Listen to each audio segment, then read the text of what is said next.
Hey, everybody, welcome back to another episode of Energy of the Untamed Heart podcast. I am your host, Mielle Fox, and my guest today is Rachel Isabela. What a beautiful name, right? It just flows like I don't know, like a I chocolate chose river. It's just beautiful. I Rachel, chose it. Thank you. it's I chose it. lovely. It's so Thank you so lovely. much. So Rachel's going to join us today, and she chose her name, which is really nice because I got to tell you guys, I didn't choose my name. I was given my name, but my name is so symbolic that I'm sure Source put the message in my mother's ear, and she chose the name because you just can't make this up. It's unbelievable, Yeah. but that's a story for another day. This is Rachel's time in the spotlight here. So just remind me, listeners, and I'll tell you the story of Mielle at some point. It's really kind of entertaining. So, Rachel, who is a medical intuitive and a quantum crystal healer, resides in Argentina. And it's just so amazing to me that through the magic of technology, here we are on Zoom talking spiritual and love and energy and healing and intuition, just all the things that are just my jam, and I love it. So, welcome to the show, and tell us how Thank you you so much, decided to Mel. choose Rachel Isabella. Let's start there. Oh, so so my parents gave me the name Paula when I was born. They didn't give me a middle name. So it was the only name I had. And I never really liked it. I didn't feel like it fit me. I didn't like the way it's pronounced in English. I didn't like the way it's pronounced in Spanish because my parents are from Argentina. I really didn't like it. So when I was 21, I decided to change my name. I went to a Barnes and Noble and I asked where the books for baby names are. And the woman said, "Oh, congratulations." And I said, "Thank you," even though I wasn't pregnant. Love it. Love it. Yes. Which was, I mean, I wouldn't say that because I might be buying it for a friend who's pregnant. Like, you know what I mean? Yeah. Whatever. She congratulated me and I accepted. So, I started, yeah, writing down names that I liked. I knew that if I was going to pay for a name change, then I was going to get a middle name too. And yeah, just chose Rachel Isabella. I thought it sounded really nice together. Yeah, that's how I chose it. I was 21. So it's so interesting because you look like a Rachel Isabella. For those people who Thank cannot you. see, because we're doing an audio podcast here, but Rachel is just beautiful. She has gorgeous dark wavy hair and vibrant eyes and eyebrows, and she just has the sweetness of a Rachel. And I love the name Isabella. My cat's name is Izzy, which is short Yeah. for Isabella for her because I simply, when you get irritated with a cat as she's like climbing on something or jumping over something, Isabella doesn't come out. What came out really quickly was Izzy, Izzy, get off of there. Yeah. Yeah. Oh, So I see, just and love that. I'll when I'm when I'm yelling at my pets, I'll add names. You know, like when Mm, your mother says your entire name because you're in trouble. yes. I'll Yes. give my pets like a middle name and a last name. Instead of Right. And, shortening and, it, I'll and a make it few longer. vernaculars in between just for adjectives because I can. Oh my gosh, so Yes. funny. All right. So let's dive into this. A quantum Yeah. crystal healer and a medical intuitive. Did one come before the other, or did they sort of come along together? And how and when did you discover that this was your aligned path for you? Yeah. Pretty recently. So I've been into personal growth my entire life, except the 10 years that I was married because he wasn't into that. And I would not have been able to indulge in personal growth activities or books without him commenting on it. And so it kind of stopped there. But I've always been spiritually inclined and wary of religion and much more into, the woo. I was a nurse, and then I took a Reiki course 20 years ago. And then I just kept going with Reiki. I have several certificates. I have Reiki 1 and 2, Crystal Reiki Marielle, Karmic Reiki, Kundalini Reiki. I did access bars. I did Crystal Reiki. So that came first. And then I joined a group of women who are, what's the word, kind of developing their gifts. And I realized that I could medically intuit where a person might have emotional blocks in their body. So It helps a lot with the healing that I do because I used to get online and ask a client, what do you want to heal? And sometimes they knew, you know, sometimes they didn't. So by doing a body scan first, an intuitive body scan first, I can help them discover by where I feel an emotional block in their body that this is related to, if it's in the lungs, then it's grief. If it's in the legs, there's a fear of moving forward. If it's in the throat, there's a fear of speaking your truth or being authentic. If it's in the eyes, it's something that you're not ready to see, all of these things. So so the Reiki came first, the healing came first, and then the medical intuition was added on. Yeah, so that's how it happened. It's fascinating.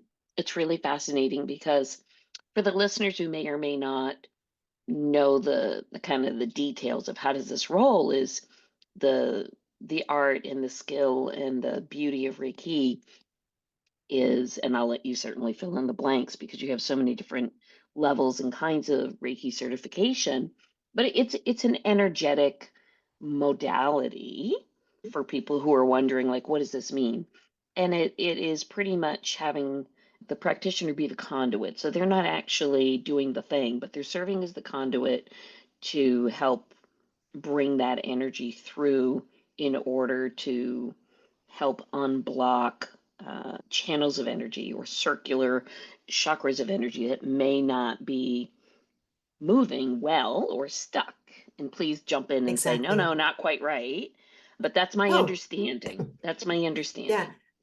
yeah, Yeah. that is right. A So, lot of people think that that when I give Reiki, I'm giving my energy, but that would completely deplete a person. No, it's universal mm, energy. It has nothing to do with me. I'm just, like you said, perfectly the conduit. It comes through my hands into you and wherever in your body needs to be healed. And I am one of those who believes, like Louise Hay, that your biography is going to show up in your biology.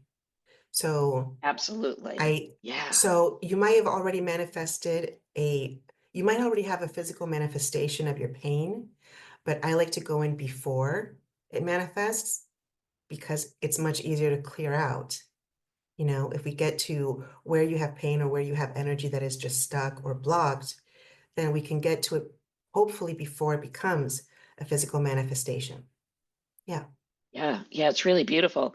And, for again, just for the listeners, if we look at the whole picture as everything is some form of energy connected to another component of energy, in other words, everything is energy, and there's an interwoven and interconnectedness to all of this energy, then if you extrapolate that concept forward, it's absolutely within the realm of not woo, truly science, that you can have a congestion or think you're driving your car in some major city and you're in a traffic jam.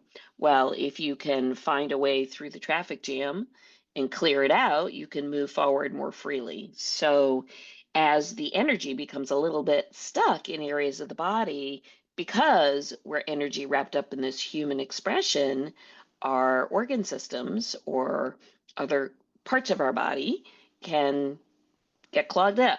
Like perhaps your Yes, bathroom gets clogged up, or your that's drain exactly gets it. clogged up, and you need a little help unclogging. So I think it's just such a beautiful marriage of two energetic modalities to be able to utilize intuition to recognize where does it sit in the body and then to be able to use yourself as the conduit to channel universal life force to help people relieve these areas. And oh my gosh, I'm in healthcare during my day hours when I'm not doing this on the side, and I am forever saying to clients, so listen, I got to be honest, if you could get on a maintenance plan and a prevention plan, you're going to save yourself a whole lot of time, trouble, and money putting fires out every time something heads south. And this is sort of the same idea like, hey, if we could kind of get to you before this blows up, we might save you a lot of time and trouble down the road.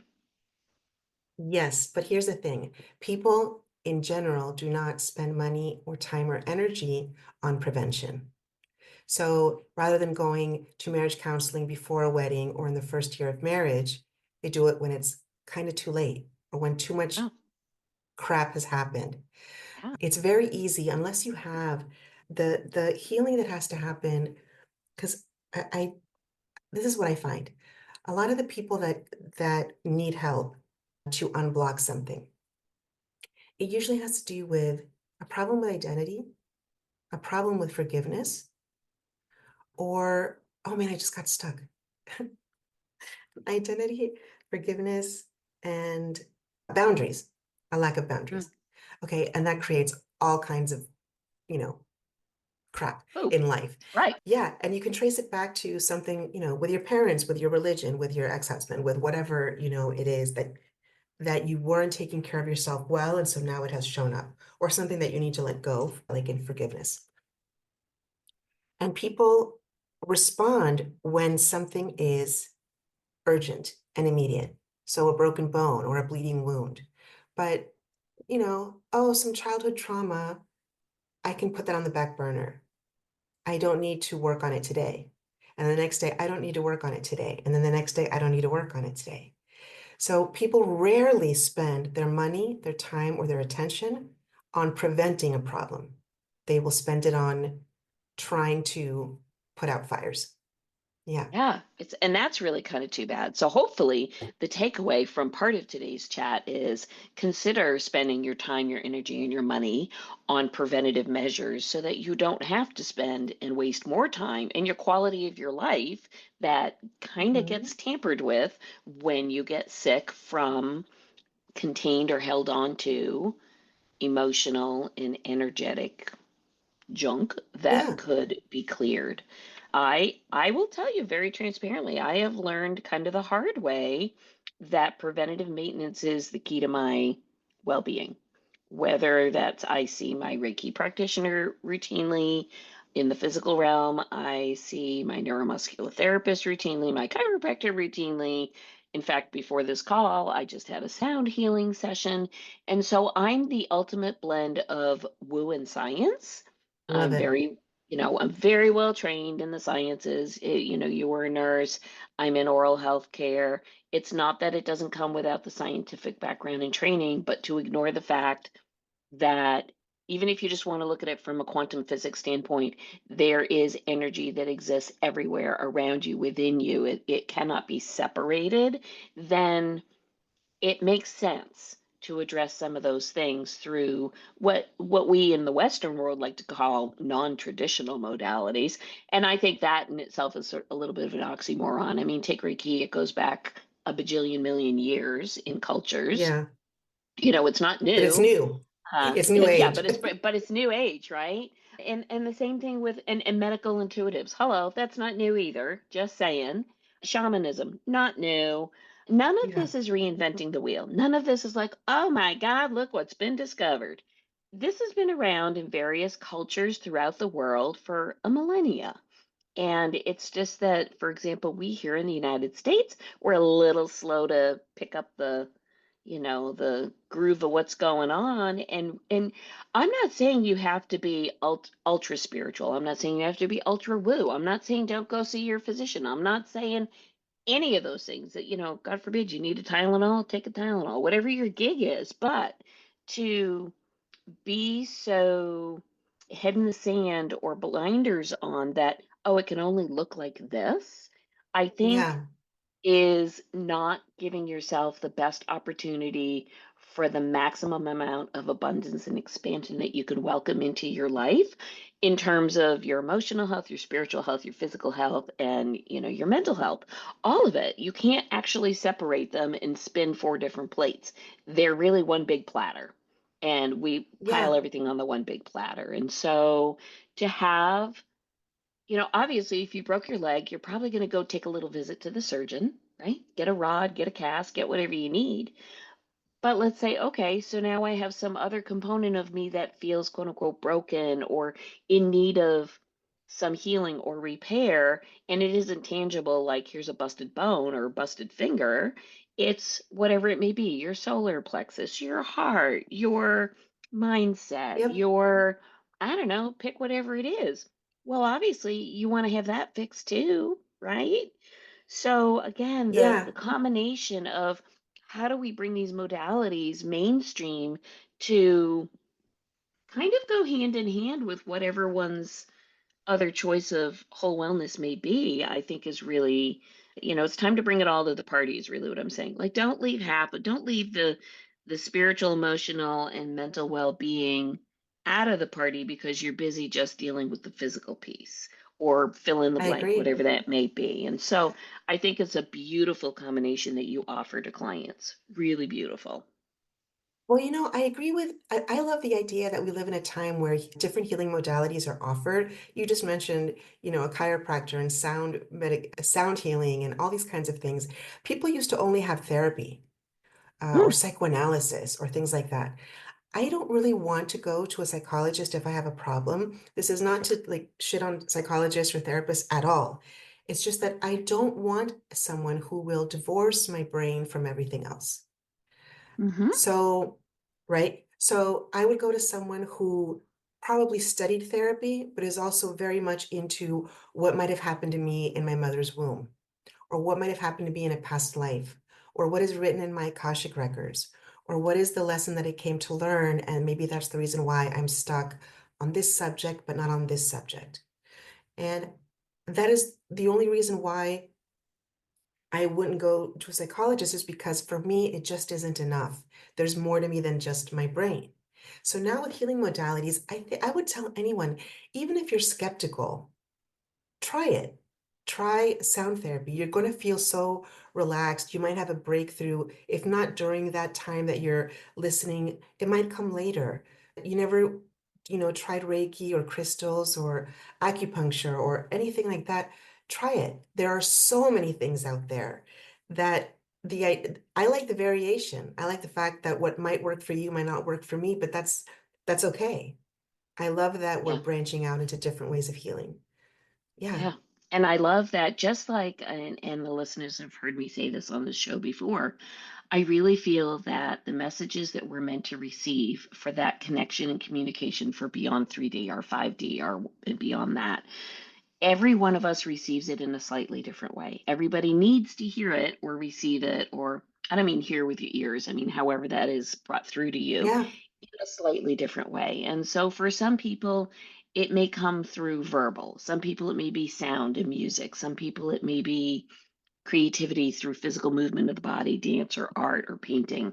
Some people, in order to move the stuck or not moving areas of the energy centers, maybe they do require some Reiki. Maybe they just plain don't need to get off their duff, get off the couch, turn off the TV, and go outside. So it again, however one receives this, the common denominator of all these messages is a refresher reminder that while we're here in our human body, we do need to take care of it like it's a temple because it's the only one you're getting on this particular road trip.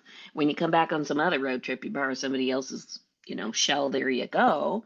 But while you're here, it's important to take care of all of it, not just the body, but take care of everything that you're sort of sharing your soul space with. And I think the trouble exactly. is we get a little muckied up in the process because we're here for the journey. We're here for the experience. We're here for all of it, the duality. We're here for the challenges. We're here for the fun times. That's what your soul wants. It wants to experience as you're giving and learning the lessons that you're here for. Great. But sometimes you need a little help. Like, you don't buy a vehicle and Absolutely. not change your oil because if you don't do that and do that piece of it, your engine's going to bust. Okay, well, you're borrowing this body for a little while. If you don't do all the things to take care of the whole wellness, guess what? You're going to be a jalopy and you're not getting down the road very good. So it makes total Yeah. sense to me. Like, do the Yeah. Well, thing. Yeah. when I was a nurse, I worked in a psychiatric facility, which was really hard. It was heavy. And Mm, I would hear a lot of, really sad stories from people who were addicts or who were dealing with things. And I was the med nurse, and I got kind of tired of just pushing meds. I mhm, mean, full disclosure, I take meds for anxiety, so I'm not knocking pills, but I wanted to delve in more into like what happened to you when you were a kid that led you to this and then led you to that. And what have you not forgiven? And what are you holding on to? And what boundary did you not put up? And so now I wanted to dive more into the holistic, yeah, I didn't want to just push pills to alter their brain chemistry. I wanted to find out how they had arrived there. mhm. And with this kind of work, I can do that. It's Yeah. beautiful. The other piece that I see is, I mean, it's an immediate, mm, and I say this respectfully to everybody, to you, to people listening. It's to me an immediate disconnect if your world is, I have this problem, let me take a pill for it. And you believe that that is the ultimate fix. And if one chooses to not acknowledge or have, and to be fair, some people just don't have the awareness. They just didn't realize, oh my gosh, you mean there's more to this than this? So there's a Sure. big piece of what do the, we'll call them the non-traditionalist modalities offer for the recipient, for the client. There's plenty of folks out there, they just weren't even aware there was an option. And Yeah. okay. And then there's the group of folks that have the disconnect between, oh, so what has occurred up to this point that now makes me take, whatever medication one chooses to be prescribed or take or go with, that there's almost a place where the awareness of where does our personal empowerment step in versus not. For some people, that's a light bulb moment. Like I realize you and I are sitting here talking about it, just like we talk about, well, grass comes up green in the springtime. But for some people, that, oh, you mean I can change my story? Oh, you mean I don't have to carry this around forever? Oh, you mean it's up to me? Like those, I know it sounds silly, but for some folks who are so deep in their story, they may not even have the awareness that, hey, guess what? You could actually change this. And using these various modalities will help you. Will help you. Yeah. So that's one of the things that keeps people stuck that I mentioned before. That's identity. And a lot of Mhm. people will identify with their sad story. And if you identify with your sad story, you will never heal it because then who will you be? So if Exactly. I walk around being a fatherless daughter or a cancer survivor or whatever it is that I identify with and I lead with when I meet Mhm. people and it's on my bio and it's on like everything that you see when you look me up, then why would I ever heal that? Why would I ever become empowered enough to say, that was just something that I lived through. It's done, it's over, whatever. Why would I ever do that? I would lose myself. Mhm. Yeah, yeah. And I think So that's a I think big identity piece is a for huge people. thing that helps that keeps people stuck. Yeah. Mhm. I Where think have there are they many anchored their people. identity? Yeah. And where do they choose to anchor it? Many of us, and I will say myself included, for many, many years, it's changed a little more recently, but certainly for many years as a younger woman, my identity was 150% externally validated. What did Yeah, people think of me? What did I do for work? Was I successful? How would I be perceived by my community, my colleagues?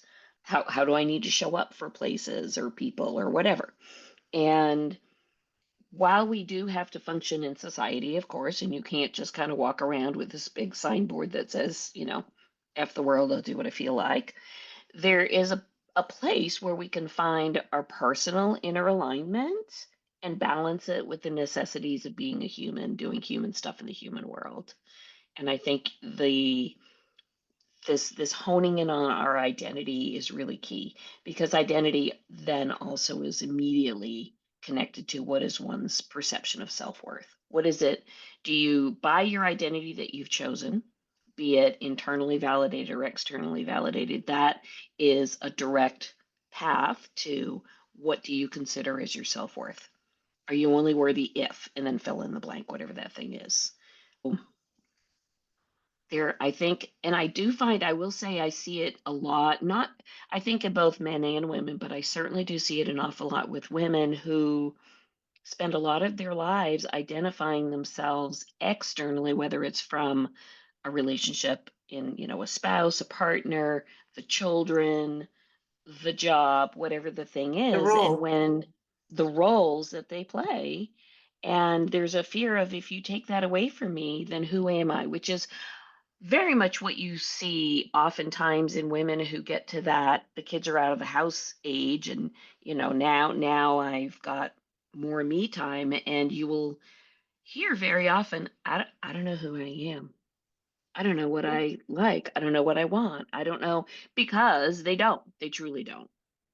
I It's know. been defined Yeah. externally, and the kind of the cross debate or the crossroads is, am I prepared to see what happens if I let this externally created persona go by and lead with my truest essence of who and what I am at my heart and soul, which quite frankly for most and should be for all of us is love, but it gets a little muckied Mhm. up along the way.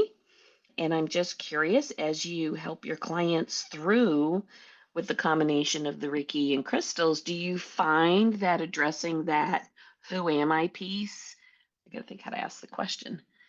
Do you find that tends to show up and is then parlayed into a presentation in other areas? Do you know what I'm asking? No. Okay. I'll just make a random example. So you have, Okay. mom of two kids. The kids are gone. They're married, they're working, they're in college, they're whatever. Now they've been in this long standing relationship, not really sure who they are because they've defined themselves by everything around them. Now they say to you, Rachel, I just have this sense of I don't know who I am. I feel unsettled. My stomach bothers me here and there, and I feel tightness in my chest, but I don't really know if that's because my blood pressure's off the charts or if it's something else. And they may not even have that awareness. So now you, provider, body scan. Oh, guess what? We're all jammed up in this area, in this area, in this area. Let's have a conversation about this. And we rule out, okay, you're not an AFib and you're not, you don't have ongoing, I don't know, whatever, colon cancer, pick your poison, whatever the thing is.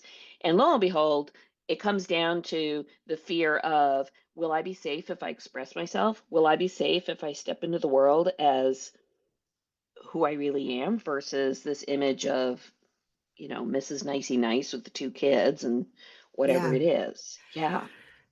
I think that it's a lot harder to find your identity, not when you have constructed it by your roles, like you wanted to be a mother, you wanted to be a wife, you wanted to be a doctor, whatever it is, and then you retire, your kids go away, and suddenly it's who am I? I think it's a lot harder when the identity has been put on you. So the things that you were born into. So I am Christian, I am American, and those things come with a certain value or a certain rules, a code of conduct, a community that is watching you to see how well you're behaving. They're clocking you. And I think it's much harder to break away from the identity that is placed on you and demanded by a tribe that you show up like a good person and be one of them. I think that's a lot harder. And I think that creates a lot more problems than if you say, I want to be a mother, I want to be this, and then maybe somewhere along the line you changed your mind or that particular role changed. You get divorced. Well, I never imagined myself as a divorcee. What does that mean now as a single person in my late 30s or whatever, Those are much easier to deal with, to work around. But when you are tied to your tribe in a way that you did not choose, and you might not even know that you didn't choose it because you grow up believing the people that are raising you Hmm. and Absolutely. the breaking away of the tribe of saying, I have values or I have beliefs that don't align with this, then that can show up in a lot of grief. It can show up as knowing that you need to take a step forward away from your tribe, but being stuck because that means you're going to lose their love and their protection and their safety because our clans are what kept us safe. So that can create a lot of problems. Yeah. Yeah, for sure. So let's kind of take a little detour off of the main thing, which, we were talking about the combination of how do we incorporate the crystal healing and the Reiki and medical intuitiveness to help people work through their various issues. And tell me about the crystal piece for you. Like, how did that piece? I know how, if people could see my desk, let me tell you, I could open a rock museum. I got so much stuff on my desk. It's kind of crazy, but it all is very important to me. It all has very specific meaning to me. It all has a particular time that it becomes of use, depending on what the need is in the moment. And I know how and why I chose to be interested in crystals. And I'm just curious how you found your way down that path and what it means to you and how do you use it in your day-to-day work with your clients. Well, oh gosh, that's Deep dive, right? that's- Oh, Gmail, thanks so yeah. much. Thanks for Well, I'm opening the gonna portal sound, to the deep dive. yeah, I'm gonna sound like such a little girl when I say I got into crystals because they're pretty. Yes, they are pretty. I I mean, mean, they are I guess pretty. they're beautiful. The first time was I was moving to from the United States to Argentina, and the woman that was the Reiki master that taught me my first Reiki course gifted me a rose quartz, a beautiful rose quartz that I still have. And I thought that was the first one. Then when I left my ex-husband, I was just really sad one day and I was walking on the street in a like this does not happen. I live in a small town in Argentina in the mountains. There's like a crystal shop, maybe two. Like if there's 70,000 people, there's not that much. And I was walking and I was thinking about this love that I had lost, and right in front of me is a rose quartz. Yeah, and to me, I saw that as not you're going to fall in love soon. It was about unconditional love for myself and so just to take care of myself because there was a lot of healing that I had to do. And then I started getting into them because they're pretty and I started looking up the different colors and what they meant. I was always drawn to yellow, and then I realized that yellow and citrine has a lot to do with Leo because I'm a Leo. And then I got into rhodochrosite, which is found a lot here in Argentina and has to do with unconditional love for yourself. I have it. Yeah, it isn't profound. It's mainly wanting to look at something beautiful, have it on my desk or my nightstand. I then did this thing where I was trying to heal my inner child, and so I put a picture of myself of me when I was a kid, and then right in front of it I put a rose quartz. And I have several of those around the house just to remind myself that I'm loving my inner child. And then I took a crystal Reiki course on how to incorporate it into grids and different things, and how different colors correspond with different chakras and different organs. But it all stemmed from just thinking they're very pretty. Okay, so listen, there is like totally no shame in saying I'm attracted to this thing because it speaks to me and it's beautiful. Because that in itself is how you were to receive the message of the universe and source saying, hey, Rachel, this would really be helpful for you as you are Yeah, serving the world in purpose. So yeah, we know it matters that it's pretty to you, so we'll make it pretty for you. That's great.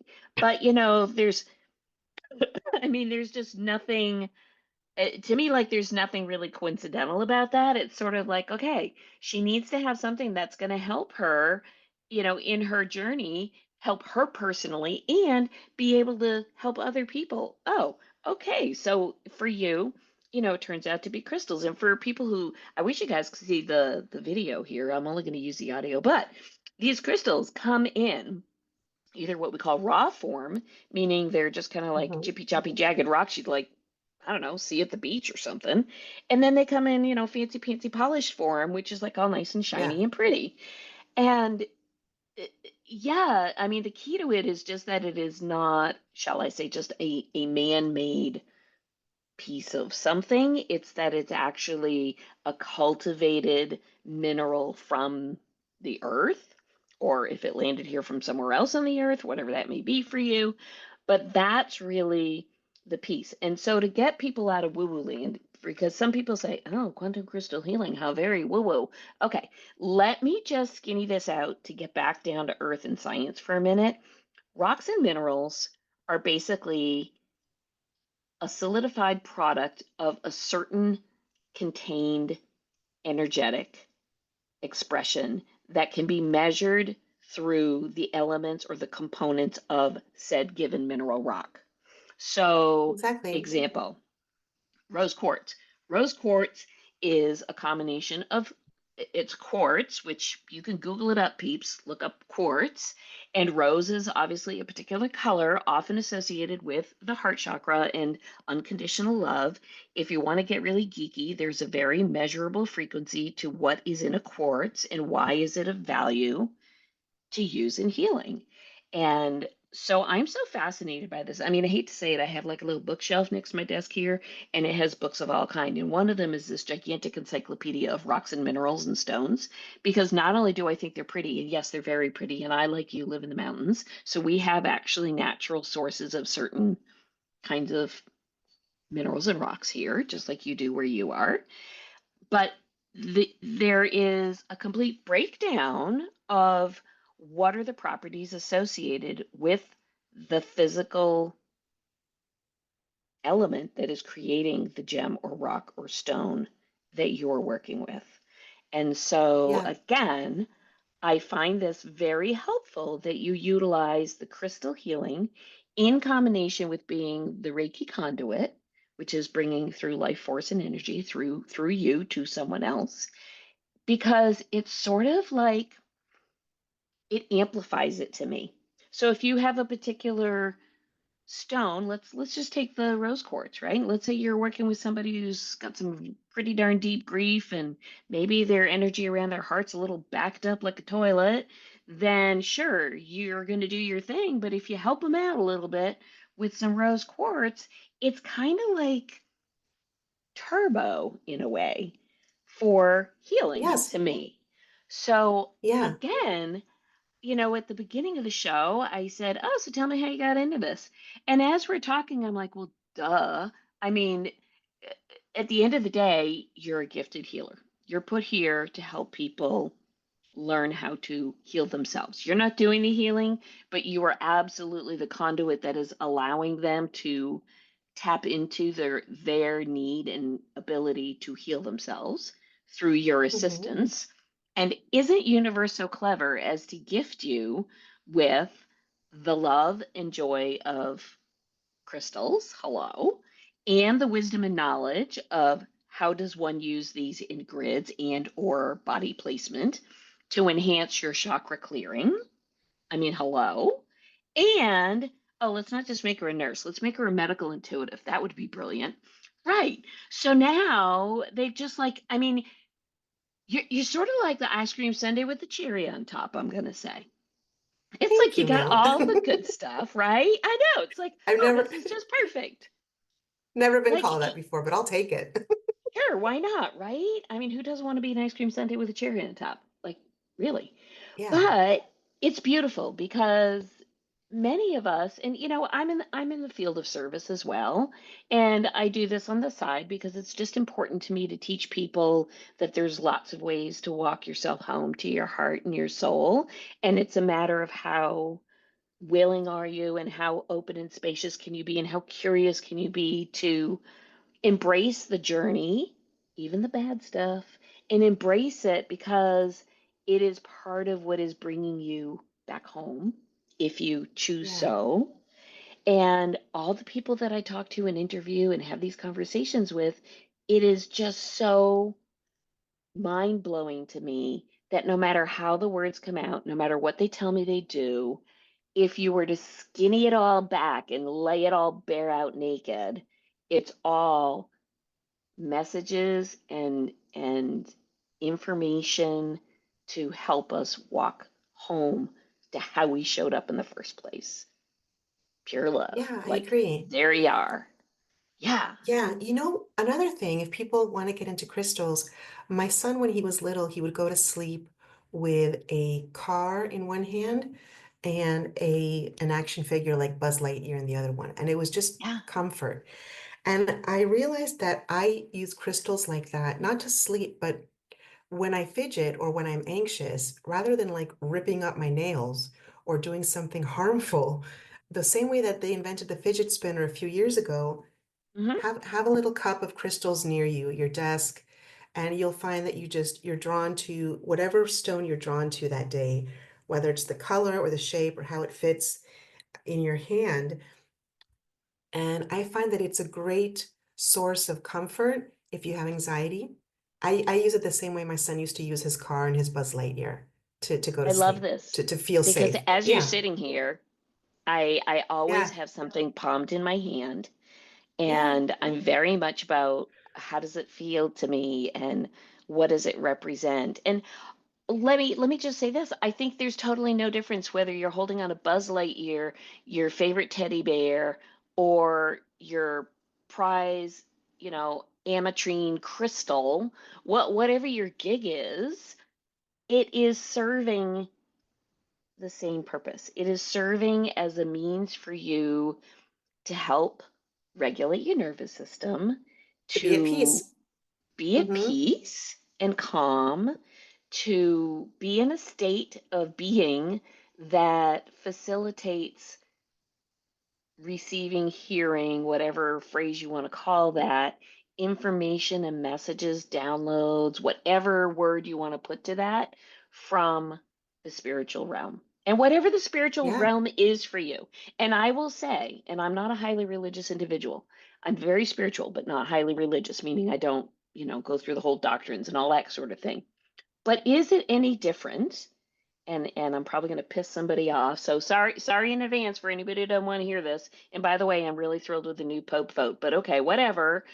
What I'm going to say is how different is it to hold your preferred crystal in your hand, your Buzz Lightyear in your hand, or your rosary in your hand? You are holding something that is a connection to what you believe and apply the word yeah, spirit, universe, God, source, love, yeah. fill in the blank, but that is what you're Hmm. doing. Well, you Yes. know what was interesting that's on the same, speaking about the same thing, I was talking to a Muslim friend of mine, and she was talking about how they pray 5 times a day. And I said, I gotta tell you, that sounds exhausting. And seriously, I'm not shitting on any religion. To me, it sounds exhausting. And she said, okay, that she feels that that's beautiful because Christians might go once a week and say, okay, that's that. I sat there for an hour and I prayed. But to pray 5 times a day is to maintain a connection constantly with your God. And she said, if you wouldn't want to do that, you could always, for instance, choose 5 times a day to stop and give thanks. So you put on your cell phone an alarm to sound at different times of the day. And when it sounds, you say, thank you so much, God, for everything that you've given me. And you're basically doing what Islam teaches about Sure. maintaining the connection to God. So what seemed to me like, oh my God, how, like burdensome, suddenly was, oh, I could absolutely do that. And it would be fantastic to stop 5 times a day and give gratitude. Yeah. So it's very interesting because we don't think twice when someone says, do a gratitude journal. Say, get up in the morning and pick 5 things that you're grateful for.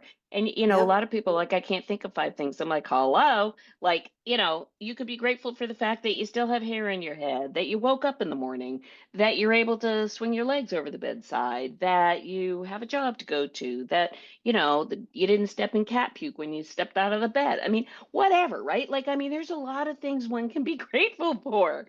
And we don't go, oh my God, I got to keep a gratitude journal. Like, we don't do that. Yeah. But then there's a little piece in us that gets a little judgy, like, oh, you go to church on Sunday, or you go to temple on Friday. Oh, you got to pray 5 times a day. Well, you know what? It is all saying the same thing. At the end of the day, your statement is 150% spot on. How do we not lose the connection to what we refer to as God source universe? And Yeah. what I will say, what keeps me always in a space of connection is to remind myself that we're really not separate, that we are really truly through plain and simple energetics, we are all connected in some way with everybody.